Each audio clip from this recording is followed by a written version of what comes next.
Today we're talking about dark patterns in gaming.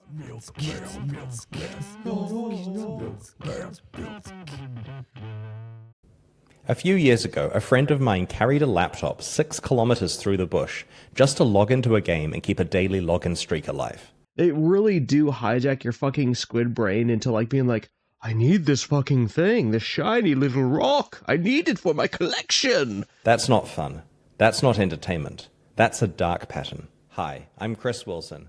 In this video, I want to show you how some modern games manipulate your schedule, your wallet, and even your friendships. You may have heard the term dark pattern before.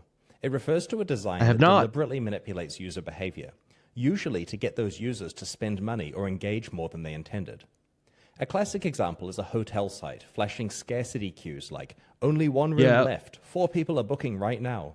You also see services that are easy to sign up for but hard. One of the things that they do that really fucking grinds my fucking tits, this thingy, right? It costs, 8,000 floopadoops. You can only buy like 5,000 floopadoops, right? So you cannot buy enough floopadoops unless you pay for the 12,000 floopadoops, which is way more expensive, and you don't have a choice in the in-between. So they make you buy more than you need every time, because then it tricks your brain into being like, oh, you know what? I have some leftover floopadoop, and then I can buy something else, and then you end up spending more money. Pay full price. Optional extras like shipping insurance being automatically added to your shopping cart, or pop-ups that say, don't leave yet, you have unpurchased items. Yeah. Dark patterns like these are increasingly common. Dude, it's like when you try to cancel a fucking subscription on something, and like they're like, well, are you sure? And you're like, yes. Are you sure? Yes. And they're like, we'll overview it. We'll think about it. We'll think about whether or not you're going to cancel or not. We'll come back to you on that in 24 hours. You're just like, what? I'm the one canceling the subscription. What are we talking about? I'm talking about the meta systems, monetization tricks, retention loops, psychological hooks, and UI traps that manipulate you outside of the actual gameplay. Another way to look at this is, if a developer focuses on making a game as compelling as it possibly can be, and it ends up really fun, interesting, and makes players want to play it again and again, then that developer won't need to rely on manipulative psychological tricks to artificially improve their metrics. Right. For example, some mobile games ask you to rate them out of 5 stars. If you pick 5, you're sent straight to the App Store to leave a review. Anything less sends you to a developer feedback form instead. This quietly biases actual reviews towards higher ratings by making lower scoring reviews harder to leave. I didn't even know that was a fucking thing. I didn't even know that was a thing. I don't really play like mobile games, but like that is actually fucking ingeniously scummy. Like, holy shit, you just literally are just like, no, you're not gonna leave a blemish on our shitty little mobile trash can. Like, how about you just send it to us directly, on the down low. It's free real estate. Another example of a user interface dark pattern is a game that allows you to spend real money to level up gems that can be socketed into your gear. Hate that. But players might find that once they have completely maxed out a gem at great expense, more sockets appear, requiring them to spend more money than they initially intended to completely max out their character. Some games are so bad with monetization to the point where you have to buy stuff to keep up with other people, because if you don't, you will get left behind. And I think that is such a shitty thing to do to people, especially people. That's why there's so many games where like regular everyday people cannot compete. The guy that's working, 9 to 5 comes home just to play some of a game, right? And he can't play that because he can't keep up, because he can't get whatever it is, whether it's gems or upgrades or fucking items. Sometimes money, the monetization literally stops you from playing or enjoying the game. That's why I play more single player games than I ever have, because it's just like, well, I could either play a game where it's just telling me constantly, hey, go to the store, go. You realize pretty quickly that that's what they want you to do. This moving of the goalposts could potentially manipulate players into thinking they were going to complete their character for one price when it actually costs a lot more. Yep. They may not have committed to spending as much if they knew that from the start. You know what's crazy is watching those fucking videos where like someone spends like hundreds or thousands of dollars spinning loot boxes over and over again. They're just rolling them forever, dude, spending like hundreds of thousands of dollars. And I'm just like, holy shit, dude. That is too rare, dude. That's stupid. Why would you even play a game like that? You know what I mean? But I guess it's got him by the balls, so what are you gonna do? Before we get started, I should note that pretty much any mechanism that tries to manipulate a change in user behavior is considered a dark pattern in games, but the severity varies a lot. Some of them are much more mild than others, and a lot of different opinions about which of them are harmless and which are going too far. Many live service games have daily login rewards. In behavioral psychology, when an action is followed by a reward, your brain learns to repeat it. Yep. Every day that you log in and receive this reward, you'll get a hit of dopamine, Yep. building a habit over time. I mean, Players- it's literally like a fucking dog with a fucking treat, dude. It's literally the same fucking thing, dude. It's like, oh, here's your fucking treat. You were a good boy. Did you enjoy that? Num nums.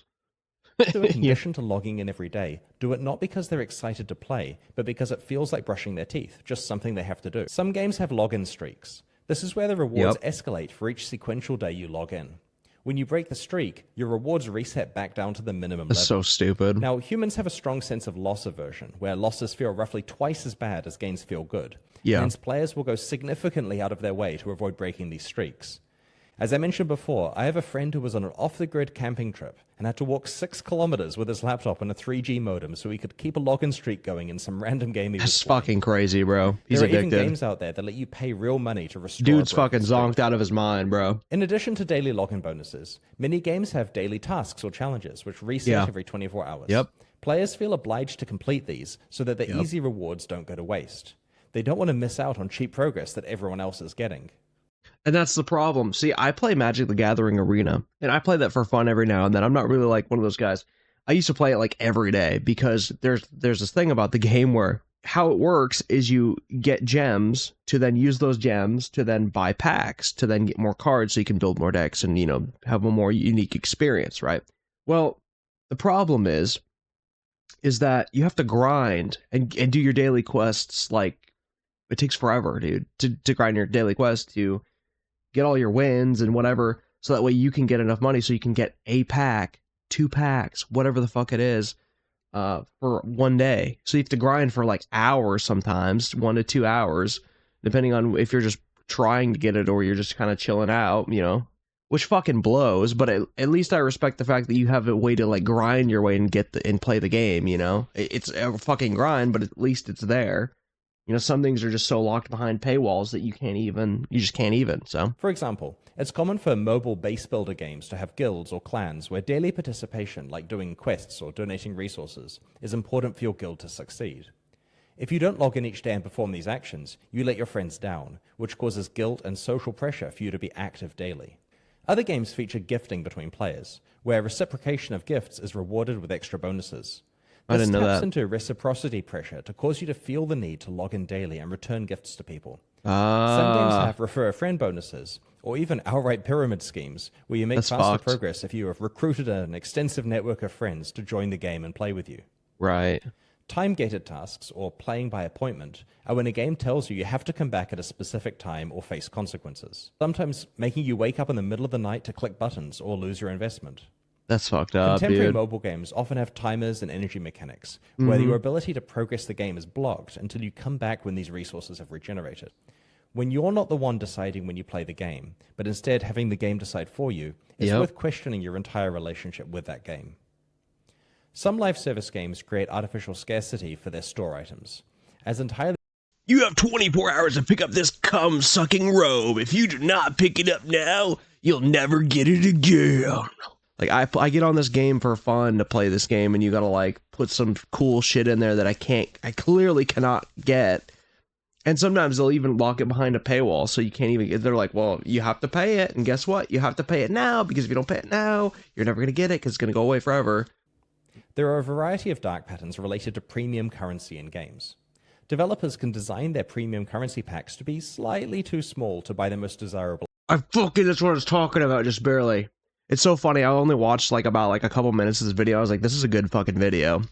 Developers can pick arbitrary exchange rates for their premium currency, so that players can't really understand the true cost of the item they're buying. Cheap items can be placed next to expensive items in the store to make them look like better value. Some games employ special in-game or monetization events that are time-limited or seasonal. The content and rewards are only available for a limited time window. Players do not want to miss out on a unique reward that may never be available again. Exactly. So this limited Who wants availability that? causes fear of missing out, which leads to intense and anxious play during the event window. Well, dude, that's also like Magic the Gathering does that kind of stuff with like secret lairs. I always hear about online about how they'll come up with the secret lair or whatever, and it's like there's a scarcity or whatever, and there'll only be so many prints of the cards. But then the shitty thing is then they'll go back on their own word, and then they'll print more of it anyways. So they scare you, and then they're like, ha ha ha, actually we just found like 2 million more boxes in our back rooms. Also a phenomenon called the endowed progress effect, which shows that if players are given a head start on a reward track, then they are far more likely to finish the rest of that track so that they don't waste the progress they have so far, Give even them though the they didn't num-nums even ahead make of that time. progress themselves. It's a bit like the sunk cost fallacy. This is why some Battle Pass schemes start with the first items already completed. I've or seen have that some with Call of really easy Duty. ones that Yep. are inadvertently completed while playing. I think I bought a Battle Pass like one time on Call of Duty a while ago, like Warzone season something. Like it immediately unlocked like 4 or 5 things, like, and it does all the sound effects, the boom, fucking random shit, whatever the fuck the noises are. And you're like, yeah, this is great, yeah, and your brain's like, yeah, but yeah, You may be wondering, why would developers pollute their live service games with all this crap? money. Well, there are several answers to that question. Money. And the first is that it works. These techniques are all highly effective. Yeah. They They just produce want money. the desired outcomes. They manipulate well-understood psychological principles that our human brains are vulnerable to. Like, there are so many games that are just lucrative because they're just good games. Like, good games are just lucrative. Like, you don't really need like monetization to make a game fucking lucrative. Like, if the game is good, it's lucrative, right? Look at all these indie developed games that are like 20 fucking bucks that are like selling like hotcakes, bro. That got like a million fucking. The industry just doesn't know what the fuck it's doing, dude. And they're trying to do this thing where they're trying to get you before that someone else gets you. A game like, I mean, I haven't played it, but I've heard like, there's games like World of Warcraft where like they incentivize you and they force you to kind of play every day or whatever. But they do it for 2 reasons: monetary gain, and they do it for the second reason, which is to keep you off of other games. Literally making a game your whole fucking existence, because they don't want you going somewhere else playing a different game that's like that, or a different game in general, because they want you stuck in the loop 24/7 playing, paying money, all that horse shit. If you're making a live service game, you're only going to be able to get funding if you have a solid plan to retain your users. That plan probably ends up involving some number of these dark patterns, because you have to compete against other games using these techniques. If you have a publisher or investor involved, they're probably going to want to see industry benchmarked retention and return from your game. And that is benchmarked against other games that are packed full of dark patterns. If you refuse to use dark patterns in your games, you're effectively competing with games that do use them, while operating at a disadvantage on the metrics that investors care about. True. That is very true, that obviously investors only care about money. That's all they give a fuck about. That's their job as investors, to be like, can I make money off of this? So like, I do understand, but also like, monetization has become so monetization at this point. It sounds stupid to say that like that, but it's become so fucking bad that there's so many subscriptions everywhere for everything. The world's getting worse and worse, man, when it comes to how everything costs. So it's just like, who can afford? It's like, who can afford to like keep paying all these monetization costs? Pay for these $20 skins in games, or so on and so forth. Like, who's paying for this? It's a kid stealing their parents' credit card, Now they don't get to eat this week because they bought the new Nintendo game. You know what I mean? That's a little bit off topic. Well, by definition, but, a dark pattern is a design that benefits the developer at the player's expense. Some of the techniques mentioned in this video aren't entirely evil, and if clearly communicated and balanced fairly, wouldn't qualify as actual dark patterns. For example, it's pretty clear that escalating login streaks are quite manipulative, because players really want to avoid breaking their streak. But flat daily login rewards might be more acceptable to players, because the penalty for not logging in is just missing 1 day of rewards. Yeah, If those that's rewards fine. are sufficiently generous and the game is not manipulative elsewhere, players I think as long as you can be able to play that many days, you should get the reward. Like let's say like you stop playing for like 2 weeks because you had fucking, brain surgery and you literally couldn't play a game. You should be able to fucking, and you can't see, your little squid brain squirming around, you can't see, you can't do nothing. You're cognizant again. You should be able to skip 2 weeks and then play another however much longer and then still get your reward eventually. I think that's how games should be. Maybe that's just me, but might be happy with that system. There are certainly players who really look forward to daily bonuses or special events in their favorite games and enjoy the structure and rewards that those bring, despite the drawbacks we've talked about. Some developers argue that a little psychological nudge can enhance enjoyment of the game, for example, by encouraging players via rewards to explore parts of the game they wouldn't otherwise try out. Yeah. Achievement systems are a common example of this. Yeah, that's true. I previously talked about how time-limited events can be manipulative because they often offer exclusive rewards that require a lot of work to unlock during a narrow time period and can take advantage of your fear of missing out. Forcing you to play hours every fucking day. Out yeah. existing content, but honestly, isn't that bad when the event consists of interesting new content? Okay, I gotta talk. I know I keep pausing it, but like I gotta talk. Gotta say my thing. Am I the only one that fucking hates to have winter events during fucking winter? It's just fucking drives me crazy. Like, dude, I go outside, I see the fucking snow shit, I see it everywhere, I see people slipping and falling, breaking their fucking hips and shit.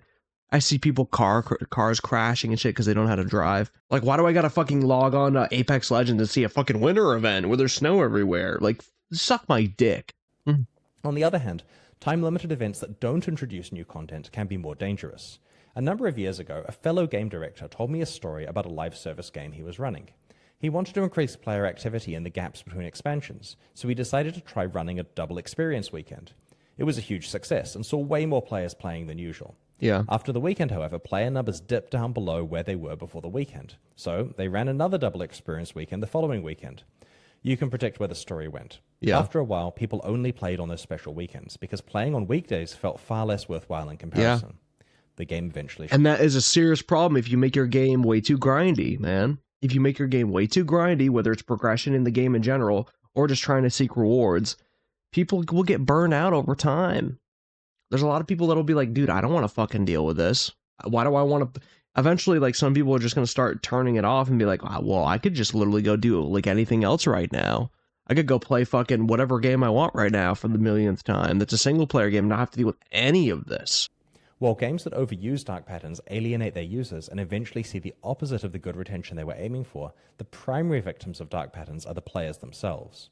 Players affected by dark patterns find themselves compelled into behavior they wouldn't normally perform, whether that's making purchases they hadn't planned for, logging in on days they hadn't intended to play on, grinding content they wouldn't normally choose to grind, referring friends who might not have an interest in the game, or having to set an alarm at 4 a.m. to tend some crops. These actions have both an impact on their day-to-day life, but also reduce their enjoyment of the actual game itself. They often lead to feelings of anxiety, fear of missing out, commitment pressure, guilt, and frustration. The scary thing is, I'm an adult in my 40s who has spent his career working in live service games. You fucking scumbag! You're the fucking problem! Get him! I know all about these tricks and still find them affecting me far more than I'm comfortable with. Imagine what it's doing to kids who are incredibly vulnerable to the constant bombardment of gambling, compulsion, addiction, loss aversion, and anxiety-inducing dark patterns that these games contain. Yeah. So far in this video, I've tried to offer a relatively neutral that's the take on thing pros too, and man. That's the thing. Kids should not be playing these games that are overly monetized. Oh, my fucking battery's low, Jesus. Like seriously though, like kids should not be playing these overly monetized games. I know people are like, they should at least have an eye kept on them because it's so easy for a kid to fall in this trap, obviously, and then just do something stupid like steal their parents' credit card and then just like boom. Dark patterns. It's just ridiculous. Kids should not be. I've explained that some of them are moderately harmless if kids used in a way that provides a lot of value for players. But if you're watching my channel, you probably want my actual opinion on all of this. I put a lot of thought into this area because I used to run a live service game, and I frequently had to make decisions related to what design patterns were used for meta systems, retention mechanics, and monetization. So here's my current take on this topic. First of all, I think that pretty much everything is fair game in terms of the actual design of the game itself. If a game is targeted at adults rather than children, I don't have a problem with people leaning on behavioral psychology research when designing the actual gameplay of the game and its reward systems within the game.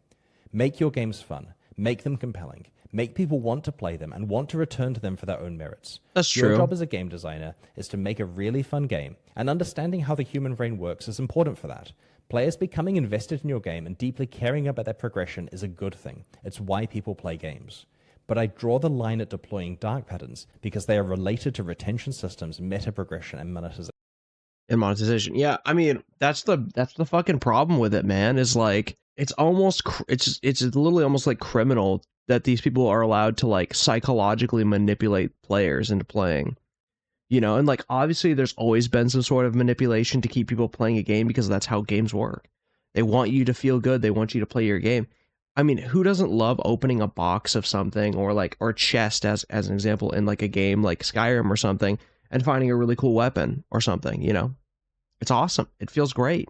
You love it. I love it. It keeps us playing. Same thing with finding a new anything in any game. Finding stuff is what makes games fun for me. I love to find stuff or upgrading stuff. But yeah, I mean, I think it was a great video. This Chris Wilson guy knows what the fuck he's talking about, clearly. I'm going to leave him a like for sure.